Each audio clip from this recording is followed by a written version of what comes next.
د ټاپي پروژه چې د ترکمنستان غاز د افغانستان له لارې هند او پاکستان ته لیږدوي د پیل تړونی په 2015 میلادي کال کې د افغانستان، ترکمنستان، هند او پاکستان ترمنځ لاسلیک شو او ټاکل شوی و چې په 2019 میلادي کال کې بشپړ شي، خو د امنیتي او تخنیکی ستونزو له کبله وځنډېدله.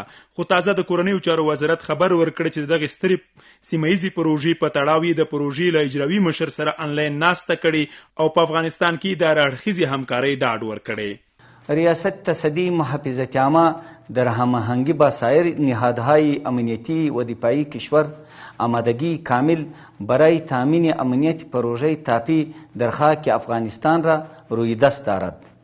د ټاپي لنلیکه چې 1300 کیلومتره اوږدوالی لري له ترکمنستانه د افغانستان د هرات او کندهار له لارې د پاکستان د کوټې او ملتان څخه هندي پنجاب ته غځول کیږي چې په کلني ډول به د ترکمنستان 33 میلیارډ متره مکعب غاز هند او پاکستان ته ولیږدوي. د اقتصادي چارو یو شمېر شنونکي وایي په افغانستان کې د ټاپي پروژې د پلي کېدو پر وړاندې د ناامنۍ ستونزه هواره شوې او باید عملی چارې پیل شي.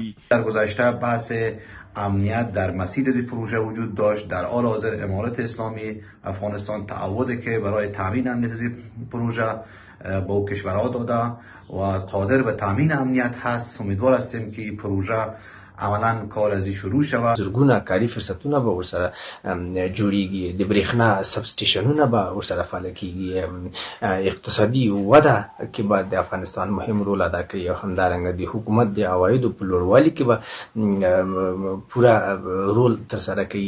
د ټاپي پروژې په پلي کېدو سره به هر کال افغانستان ته د ترانزیت په برخه کې 400 میلیونه ډالر عواید ترلاسه کېدو ترڅنګ په کلني ډول د 0.6 میلیارډ متره مکعب غازو څخه برخمن او په هغه سیمو کې چې دغه ننلیکه تیریږي زرګونه تنو ته د کار زمینه برابر شي.